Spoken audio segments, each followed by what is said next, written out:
A Christmas Carol by Charles Dickens. Introduction from the novel by Karen Hesse. Presentation by Jenna Novotni. Some of us are more susceptible to haunting than others. I, for instance, am unable to sleep with my foot dangling over the edge of the bed for fear that something will get me in the night.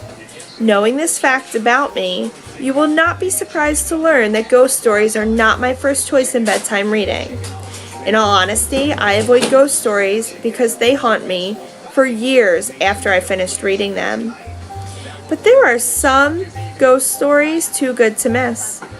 Some ghost stories that should haunt readers. A Christmas Carol is one of them. You need only settle a bit into Ebenezer Scrooge's afternoon before the first chilling events occur. Jacob Marley's ghostly face appears where Scrooge's door knocker ought to be. Terror builds as suddenly, inexplicably, the bells throughout Scrooge's house start clanging. And then, the sound of chains being dragged up the stairs. The shivers spike the length of my spine every time. But when the ghost finally appears, passing through a thick, double-locked door, I'm completely undone. You can actually see my heart pounding in my chest. A Christmas Carol is not the least bit miserly with its ghosts. The reader encounters 4, fully realized from start to finish.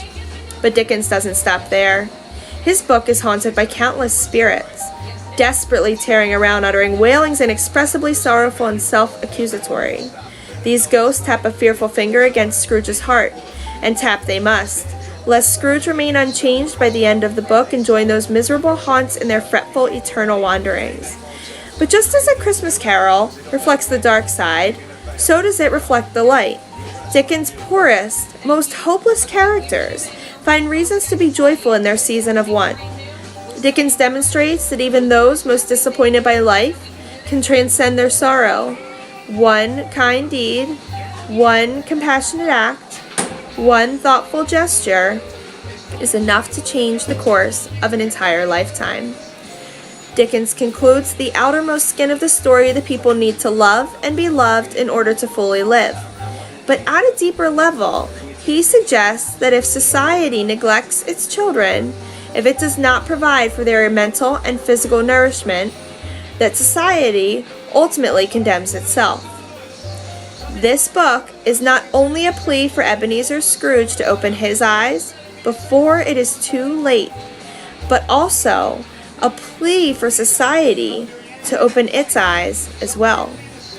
Dickens' world and our world, though more than 150 years apart, look very much alike when it comes to greed and indifference.